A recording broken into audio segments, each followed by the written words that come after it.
Cette vidéo est réalisée dans le cadre d'Ecosciences Sud Provence-Alpes-Côte d'Azur et propulsée par PlayAzure Prod, en partenariat avec l'IRD et écrite avec l'aide de Clément Levard, directeur de recherche au CRG et co-responsable du laboratoire mixte international activité minière responsable au Maroc.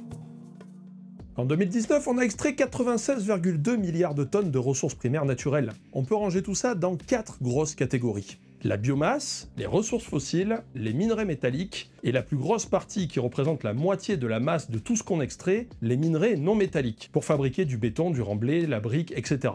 Le panel international des ressources, une entité du programme pour l'environnement de l'ONU, montre dans un rapport ce que deviennent ces matériaux sous la forme d'un graphique, avec les ressources extraites de la nature en entrée et les déchets en sortie. Une partie de la biomasse et des ressources fossiles sont utilisées pour produire de l'énergie. Cette production d'énergie consomme aussi de l'air et de l'eau qui sont comptabilisés à part, en violet. Une partie est directement réémise dans la nature, une autre partie part en déchets, comme les cendres et bien sûr les émissions de gaz à effet de serre. On fabrique aussi des trucs et on produit de la nourriture pour un total de 65,6 milliards de tonnes. Ça fait beaucoup de milliards de tonnes. Les 3/4, c'est de la construction de bâtiments. Tout le plastique produit sur l'année ne fait même pas 1% de cette masse. Parmi toute la matière extraite, une petite partie part directement en déchets dû à la transformation de cette matière dans les procédés industriels, et la majeure partie de ce flux physique va ensuite être utilisée et ajoutée au stock en cours d'utilisation pour environ 60 milliards de tonnes, et seulement 31 milliards de tonnes sortent du stock pour partir en déchets. Tout ce qui sort du stock, c'est les vieux immeubles qu'on détruit, les vieilles bagnoles qui partent à la casse, les déchets informatiques, les emballages plastiques, etc., etc. Tous les déchets pèsent au total 87 milliards de tonnes, dont 46,7 émis dans l'air sous la forme de gaz, et 30 sous la forme de liquide ou solide. Oui, sauf que, il est où le recyclage ? Je veux dire, on recycle bien des trucs, le verre, le papier, les déchets industriels qui sont retraités, la poubelle jaune. Elle est où la poubelle jaune? Vous voyez le petit décalage ici? C'est pas une erreur d'alignement de calque, c'est les déchets qui sont recyclés. Ça fait une boucle et ça repart au début. 9,5 milliards de tonnes, environ 10% du total. Tout ça pour dire que notre économie est principalement linéaire. On extrait, on fabrique, on stocke et une fois que c'est usé, on balance. Au cours des 50 dernières années, l'utilisation des matières primaires a été multipliée par 3. La croissance actuelle est de 2,3% par an. Cela a un coût environnemental et même si on a encore du stock, il n'est pas infini. Et les ressources deviennent de plus en plus dures à extraire. À un moment, on arrive à une limite. Même si on innove en trouvant des nouveaux matériaux pour faire la même chose, c'est pas ça qui va résoudre le problème d'une croissance infinie de l'extraction. Alors qu'est-ce qu'on fait ? Cette vidéo est en partenariat. Cette vidéo est en partenariat avec Ecosciences Sud Provence-Alpes-Côte d'Azur et l'Institut de recherche pour le développement, IRD, pour mettre en avant le travail des chercheurs et des chercheuses de la région. J'ai déjà travaillé avec eux, j'ai eu l'occasion de parler de microfluidique ou d'imagerie satellite, et cette fois-ci on va parler de recyclage avec Clément. Alors, je suis directeur de recherche au Centre national de la recherche scientifique, au CNRS, mais je suis actuellement mis à disposition à l'Institut de recherche pour le développement, l'IRD. Donc, je suis localisé actuellement à Rabat, au Maroc, pour animer un laboratoire international sur la question de l'après-mine. Mon laboratoire de rattachement, c'est le CEREG, le Centre de recherche et d'enseignement des géosciences de l'environnement, près d'Aix-en-Provence. Moi, je suis chimiste de formation et je me suis intéressé à la chimie de l'environnement depuis mon master. Et donc, je travaille aujourd'hui principalement sur les questions du cycle de vie de la ressource minérale et des métaux, donc de l'extraction jusqu'au recyclage. Bref, si on avait une économie un minimum circulaire basée sur le recyclage, ça ressemblerait à peu près à ça. Premièrement, on supprime les énergies fossiles qui émettent des gaz à effet de serre. Ça, c'est la base, c'est le strict minimum. La plus grosse partie des déchets serait recyclée, sauf une petite proportion de déchets ultimes, on en reparle. Mais même si on arrive à faire ça, on devrait encore extraire des ressources primaires comme des fous. Ça se voit ici. Ça, c'est la partie de la ressource primaire qu'on extrait, donc c'est-à-dire ce qu'on tire directement de la nature. Si on était dans une économie 100% circulaire et qu'on utilisait uniquement des choses recyclées, ce trait serait très très fin en fait. Il serait à la même épaisseur que les pertes de l'autre côté, quoi. Sauf que ici, on voit qu'il est quand même super épais encore. On va voir pourquoi. On pourrait se dire qu'avec une bonne technologie de recyclage, on peut refabriquer à l'infini. Plus besoin d'extraire des ressources primaires, on se contente de taper dans le stock de déchets. Soit les ressources secondaires, quand on parle de déchets miniers et industriels, soit ce qu'on appelle les mines urbaines, c'est-à-dire la poubelle et la déchetterie, pour faire simple. Sauf qu'il y a un tout petit principe de rien du tout qui empêche ça, c'est l'entropie. Il est impossible de créer un système de recyclage parfait qui recycle à l'infini la totalité de la matière. Il y aura toujours des pertes et ça demandera toujours plus d'énergie. Donc il y aura toujours des déchets irrécupérables. Il y aura toujours une part ici de déchets qu'on n'arrivera pas à récupérer et qui partira dans la nature d'une manière ou d'une autre. L'économie circulaire ne sera jamais parfaitement circulaire, c'est physiquement impossible. Mais bon, on peut se dire que, allez quoi, ok c'est physiquement impossible, mais imaginons un système le plus parfait possible dans les limites de la physique. De l'énergie bas carbone, on a théoriquement une bonne réserve disponible avec le nucléaire et le renouvelable, et puis pour le recyclage des matières, si on développe la technologie et qu'on est efficace, disons à, pas moi, 90%, ça veut dire qu'on n'a plus qu'à extraire que 10% des matières primaires. C'est déjà beaucoup mieux que d'extraire 100% des matières primaires. Si on réduit notre consommation, je sais pas moi, de cobalt à 10% de ce qu'on extrait actuellement, ça serait pas mal, non? Oui, mais ça c'est vrai dans un monde où la consommation n'augmente pas. Dans un monde en croissance, c'est pas du tout la même. À partir de là, je vais utiliser une partie du travail de François Gross, lien dans la description. Prenons une matière première à un instant T. On dit qu'on en vend, mettons, 100 tonnes à l'année 0 et que chaque année on consomme 4% de plus que l'année précédente. En 18 ans, la consommation est 2 fois plus importante. Encore 18 ans et elle est 4 fois plus importante, etc. Dans une économie linéaire, où on extrait, consomme et jette sans recycler, la courbe d'extraction des matières primaires, donc la matière qu'on extrait du sol, suit la courbe de consommation en rouge. Maintenant, si on simule une économie circulaire, il faut introduire deux choses. Premièrement, quelle est la durée de vie de la matière dans l'économie? Combien de temps je garde une batterie avant de la jeter? Combien de temps une barre d'acier de béton armé restera dans un bâtiment avant d'être recyclée? Ici, j'ai pris arbitrairement le chiffre de 10 ans. Ensuite, il faut savoir quelle est l'efficacité du recyclage. Combien de matière on arrive à récupérer et à recycler? J'ai pris une efficacité de 40%. Donc 40% de toute la matière dans tous les déchets en fin de vie est utilisée pour fabriquer du neuf. Ça prend en compte la collecte des déchets, l'extraction de la matière dans ces déchets et le traitement de cette matière pour en refaire une matière réutilisable. 40% c'est vraiment bien pour du recyclage à l'heure actuelle. La courbe jaune représente la part de la matière recyclée, c'est-à-dire que c'est la part qu'on va réutiliser dans l'économie. Et on s'aperçoit que ça revient à retarder l'extraction de la matière primaire de seulement 8 ans. Au lieu d'extraire de la nature 100 tonnes à l'année 0, on extrait 100 tonnes à l'année 8. Si on arrive à améliorer la technologie et la collecte, et qu'on pousse le recyclage à disons 90%, le retard d'extraction augmente à 24 ans. Et le truc qui rend fou, c'est l'effet de la durée pendant laquelle on utilise la matière. Là, on est sur 10 ans entre le moment où on extrait la matière et le moment où elle part à la poubelle. Si on passe à 30 ans, toujours en ayant une efficacité de recyclage de 90%, on retombe sur un retard d'extraction de 8 ans environ. Donc, dans un marché en croissance, plus on garde un objet longtemps, moins le recyclage a d'effet sur l'extraction des matières pour fabriquer cet objet. C'est totalement contre-intuitif. En fait, c'est parfaitement logique. La production de la matière recyclée est décalée de 30 ans. Donc 90% de ce qui est produit à l'année 0 va être réutilisé à l'année 30, c'est-à-dire ici. Oui, les deux flèches sont bien de taille identique. Si on décale encore de 30 ans, on retrouve bien les 90% de la production de l'an 30 dans la courbe jaune de l'an 60. C'est la magie des exponentielles. Alors, en voyant ça, une erreur qu'on peut faire, c'est de se dire qu'il vaut mieux jeter son téléphone tous les ans pour qu'il soit recyclé, plutôt que d'essayer de le garder plus longtemps. Sauf que, ok, on réduit la durée d'utilisation de la matière, mais en contrepartie, on augmente la consommation de la matière. Donc la croissance augmente, ce qui fait que c'est totalement contre-productif, puisqu'on va acheter un téléphone pour remplacer l'ancien tous les ans. Et c'est même pire de faire ça, puisqu'on recycle très mal les téléphones. Par contre, là où c'est intéressant de mettre au recyclage, c'est quand on ne se sert plus de l'objet. Ce téléphone, par exemple, il a été remplacé depuis pas mal de temps, mais il n'a pas été recyclé parce que je l'ai gardé dans un tiroir, je sais pas pourquoi. C'est donc de la matière en moins qui pourrait être utilisée pour fabriquer d'autres téléphones. Si je l'avais donné ou revendu à quelqu'un pour qu'il puisse remplacer un téléphone neuf quelque part, ça serait bon, parce qu'il aurait eu une deuxième vie. En fait, quand on est réfléchi, garder tout un tas de bordel n'est pas super écolo en fait. Mauvais exemple, passons à autre chose. En fait, si on veut vraiment retarder l'extraction de matières premières, il faut une croissance très faible et un excellent taux de recyclage. Bon, là c'est des courbes théoriques, mais est-ce que dans la réalité on retrouve ça? La croissance de la production mondiale de cuivre raffiné est passée de 4 millions de tonnes par an en 1960 à 26 millions de tonnes en 2023. Ça fait beaucoup. J'ai choisi le cuivre parce qu'il coûte assez cher et il est facilement recyclable. Du coup, il est plutôt bien récupéré.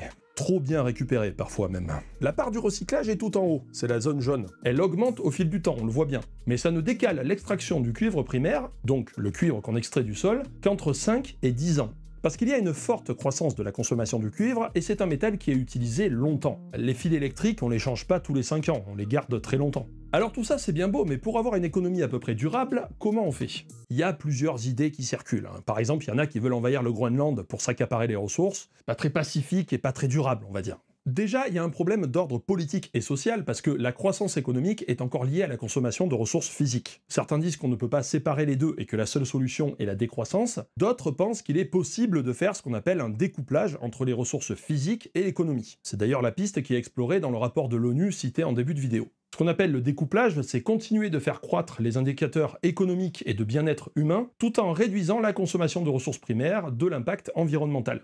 Je vais pas expliquer ici comment, c'est plutôt le taf d'une chaîne de vulgarisation sur l'économie, parce que là c'est assez complexe. Du côté technique, si on veut maintenir un niveau de vie équivalent à celui qu'on a actuellement, je dis pas identique mais équivalent, faut faire ce qu'on appelle la transition écologique, c'est-à-dire décarboner les transports et l'énergie, concevoir des trucs plus durables et recyclables, isoler les maisons, etc., etc. Et cette transformation demande de taper dans les ressources naturelles et ajouter au stock. On va pas fabriquer tout ça uniquement avec du recyclage. Et là on arrive à un paradoxe. Pour pomper moins de matière, il faut commencer par pomper plus de matière. L'exemple emblématique de ça est le lithium, qui a une croissance extrêmement forte pour fabriquer des batteries pour les voitures électriques. Alors là, avec une telle croissance, le recyclage n'a absolument aucun effet sur l'extraction. Du coup, à quoi ça sert, quoi? Je veux dire, à quoi bon? On est foutu, voilà, on est foutu. Voilà, on est mort. Il faut le dire très clairement, oui, recycler ça sert à quelque chose, et il faut le développer à fond. Déjà, recycler dans un secteur, même en très forte croissance, est indispensable. Parce qu'une filière de recyclage, ça se fait pas comme ça en fait, il faut que ça monte en puissance, c'est de l'industrie. Et donc, il faut la faire monter en parallèle de la consommation. Le jour où on aura un parc de batteries stable en Europe, et une bonne filière de recyclage, la croissance de la consommation de lithium va diminuer, et la part de recyclage va naturellement augmenter. Ces 4 courbes sont issues d'un rapport de l'Agence internationale de l'énergie, lien dans la description, tout ça. On voit que le recyclage remplace de plus en plus l'extraction à mesure que la croissance diminue pour le cuivre, le lithium, le nickel et le cobalt. Et ces courbes sont des estimations faites à partir des engagements que les pays ont pris pour atteindre la neutralité carbone. Puis bon, avoir un bon tiers de cuivre recyclé directement à la maison au lieu de tout acheter à l'extérieur, c'est quand même un peu plus intéressant d'un point de vue de l'indépendance économique. De toute façon, si on ne développe pas le recyclage, d'autres vont le faire. La Chine est totalement d'accord pour récupérer nos vieilles batteries, totalement pour, il n'y a pas de problème. Une autre bonne raison au recyclage qu'on a tendance à oublier, c'est de pouvoir retraiter une partie du stock de déchets qu'on a déjà. Par exemple, les déchets miniers. Par exemple, il y a les cendres de charbon qui sont intéressants. En ce moment, il y a plein de buzz sur les États-Unis parce qu'ils ont des stocks de cendres de charbon énormes. Et en fait, ils se sont rendus compte qu'en termes de valeur, ça représentait, je sais plus, 9 milliards de dollars ou 5 milliards de dollars, je sais plus exactement, si on regarde les stocks de terres rares dans ces cendres de charbon. Dans les déchets miniers, en fait, il y a différents types de déchets miniers. Le premier déchet minier, c'est ce qu'on appelle les stériles. C'est toute la roche qui a été excavée avant d'arriver au filon, par exemple. Et donc, ça représente des volumes énormes. Et effectivement, dans ces stériles-là, il peut y avoir des éléments d'intérêt qu'on ne cherchait pas il y a 100 ans quand on exploitait la mine, mais qui aujourd'hui sont d'intérêt. Et ensuite, après le stérile, il y a, une fois qu'on a extrait le minerai d'intérêt, on va faire un certain nombre d'étapes de pré-traitement physique, chimique. Donc ça génère un deuxième type de résidus, ce qu'on appelle les résidus de traitement. Et là, pareil, il y a aussi plein de choses intéressantes. Clément travaille actuellement au Maroc sur ce sujet. Donc c'est des mines abandonnées. Au Maroc, il y a près de 200 mines abandonnées sur tout le pays. Et donc le site sur lequel je travaille, c'est sur des mines de plomb, anciennement de plomb, qui ont été exploitées pendant le protectorat français au XXe siècle. Donc moi, je travaille au Maroc avec un consortium très interdisciplinaire. Je travaille avec des anthropologues, des géographes, des chimistes, des biologistes, etc. pour penser à de nouvelles trajectoires de ces territoires miniers, pour redynamiser un peu ces territoires et pour minimiser les impacts de l'activité minière passée sur l'environnement. On réfléchit à différentes stratégies de réhabilitation de ces territoires-là, de développer le tourisme autour de la mine. Ça peut être développer l'agriculture, mais dans quelles conditions? Est-ce que les sols le permettent? Est-ce qu'ils sont contaminés ou pas? Est-ce que l'eau est contaminée? Ça peut être aussi de repenser le renouveau minier, parce qu'on se rend compte qu'au Maroc, il y a plein de ressources intéressantes. Au-delà du plomb, il y a d'autres métaux, notamment de métaux critiques, qu'on trouve à la fois dans la croûte terrestre, mais aussi dans les déchets qui ont été produits. On se rend compte que maintenant, dans les déchets qui étaient produits il y a 50 ans, on a plus de teneur en métaux que les minerais primaires qu'on exploite aujourd'hui, du fait de la décroissance de la concentration en métaux. Donc effectivement, à travers le monde, on voit plein de projets de réexploitation de ces déchets miniers avec des techniques maintenant qui ont évolué, qui sont plus efficaces. Et donc effectivement, sur le territoire aujourd'hui, il y a des gens qui réexploitent ces déchets miniers pour aller extraire le plomb résiduel dans ces déchets miniers. Au-delà de la mine urbaine, c'est un autre moyen de diminuer la pression sur les ressources primaires, c'est d'aller exploiter tous ces déchets miniers ou ces déchets industriels. Par exemple, un travail que je développe sur les boues rouges. Donc l'alumine, c'est la matière de base pour faire l'aluminium. Et donc l'alumine, on l'extrait de la bauxite. Jusqu'à peu encore, à Gardanne, entre Aix et Marseille, on exploitait importé de la bauxite, cette fois qui venait de Guinée. Et donc la bauxite, pour une tonne d'alumine produite, on produit 1,5 tonnes de déchets qu'on appelle la boue rouge. Donc la boue rouge, elle est rouge parce que c'est principalement des oxydes de fer qui sont présents dedans. Et donc c'est un déchet qui est très problématique parce que c'est un déchet qui est très riche en soude. C'est le procédé qu'on utilise. On utilise de la soude pour solubiliser l'aluminium. Et donc, il y a des traces de soude très importantes. Donc, on a un déchet qui est à pH 12. Et donc, ce déchet-là, on ne sait pas quoi en faire. Il n'est pas du tout valorisé aujourd'hui. En fait, on se rend compte que dans ces résidus, il y a plein de métaux d'intérêt, notamment les terres rares. Du fait qu'on concentre, en fait, en extrayant l'aluminium, on concentre artificiellement tous les autres éléments dans la matrice. Et donc, on arrive à des teneurs qui sont relativement intéressantes en un certain nombre de métaux. Et à l'échelle mondiale, il y a 4 milliards de tonnes de boue rouge qui traînent partout, qui ne sont pas valorisées. Et donc, ça pourrait devenir une source intéressante de terres rares. Il a aussi travaillé sur ces boues rouges pour savoir s'il était possible de les réutiliser. Comme ça, on fait d'une pierre deux coups, on dépollue et on récupère des métaux au passage. Donc la philosophie du projet, c'était d'avoir une approche zéro déchet, de valoriser à la fois le fer, qui est à peu près 50% du déchet, mais aussi les éléments critiques, qui ont une valeur économique un peu plus élevée, qui permettraient de rentabiliser un peu le procédé de recyclage. Voilà, l'objectif, c'était notamment d'extraire les terres rares. On a travaillé avec une plante hyper accumulatrice qui pousse dans la région d'Aix-Marseille. Et donc voilà, une partie du projet, c'était de comprendre comment identifier les molécules impliquées dans le transfert des terres rares du sol vers la plante, pouvoir ensuite isoler cette molécule et pouvoir développer des procédés d'extraction à base de cette molécule. Alors bon, là, il faut expliquer un peu comment on récupère les métaux. Il y a deux grandes méthodes industrielles. Et donc effectivement, comme tu le dis, donc il y a l'hydrométallurgie qui utilise principalement des acides forts, on va dire, pour dissoudre toute la matrice, pour mettre en solution tous les métaux d'intérêt. Et ensuite, il y a des étapes de séparation pour aller extraire les métaux qui nous intéressent. Pyrométallurgie, c'est un peu la même idée, sauf qu'on crame tout avant, à haute température, à plus de 1000 degrés.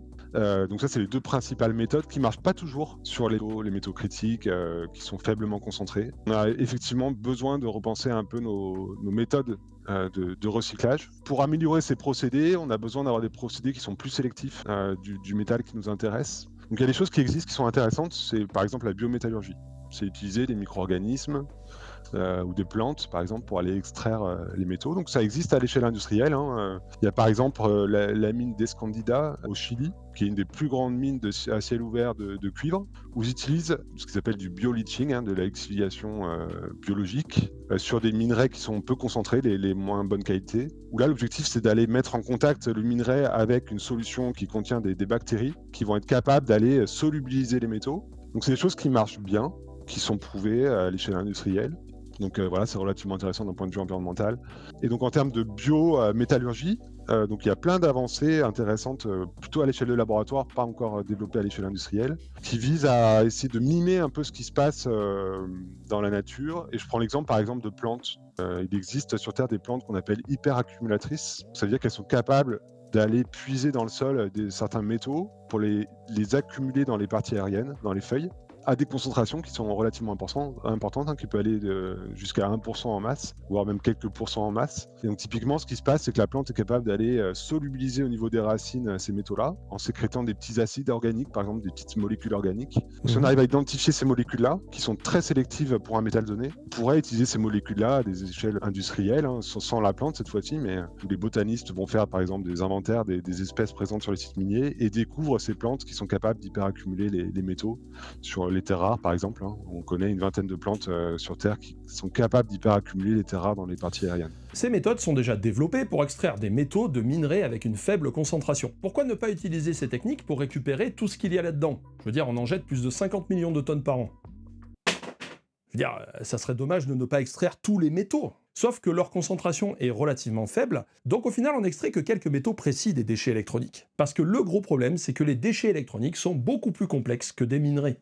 Oui, tout à fait. Ça, c'est vraiment clé et c'est un des gros freins, je pense, de l'exploitation de la mine urbaine. C'est que c'est vraiment des gisements qui sont hyper hétérogènes. Nous, quand on travaille, en tout cas à l'échelle du laboratoire, sur le recyclage de ces objets-là, on est obligé de faire une caractérisation complète de l'objet qu'on a devant nous pour pouvoir comprendre où sont les métaux d'intérêt. Ce pas des données publiques et on se rend compte qu'il y a une grosse hétérogénéité en fonction du modèle. On a des compositions chimiques, minéralogiques qui sont complètement différentes et du coup les procédés qu'on va développer derrière sont aussi différents. Et ensuite sur le recyclage, il y a plein de freins liés au fait qu'on a des métaux qui sont très peu concentrés ou qui sont présents dans des phases très complexes, dans des mélanges, dans des alliages, tu parlais d'alliage tout à l'heure, qui est très difficile d'aller extraire. Donc il y a un concept qui est important et qui un des piliers de l'économie circulaire, c'est l'éco-conception. C'est comment on conçoit des téléphones qui soient plus facilement recyclables. Mais avant de les recycler, il y a un premier enjeu, ce serait déjà d'allonger la durée de vie des objets. Si on allonge la durée de vie des objets, en amont, on a besoin de moins de ressources de matières premières pour créer des nouveaux objets. On touche à quelque chose que j'avais déjà un peu abordé dans ma vidéo sur la future possible mine de lithium dans l'Allier. Recycler est techniquement possible, mais demande de pouvoir récupérer et connaître précisément la composition des objets. Il faut pouvoir démonter et trier facilement les éléments d'une batterie ou d'une télévision ou de n'importe quel objet. Malgré l'amélioration des techniques d'extraction, sans prévoir de recyclage dès la conception, il ne sera pas possible de recycler au maximum. Il ne sera pas possible d'extraire tous les métaux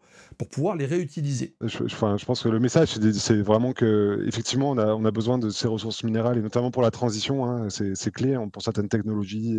On va avoir un boom de production de ces métaux-là dans le futur, où le recyclage, finalement, va être effectivement limité, hein, parce que c'est pas encore sur le marché. Donc voilà, je pense qu'il faut repenser un peu notre économie autour de d'une certaine sobriété de consommation de ressources.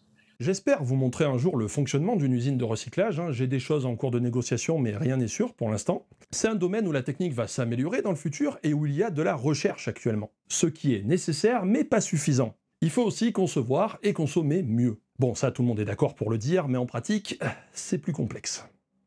J'espère que cette vidéo vous a plu, elle est plus théorique que les visites que j'ai pu faire récemment, mais bon, elle sert aussi de base pour parler de recyclage. Je remercie Clément pour ses relectures et je remercie Brice pour la mise en contact. N'hésitez pas à me faire des retours dans les commentaires et je vous dis à une prochaine, amis bidouilleurs et bidouilleuses.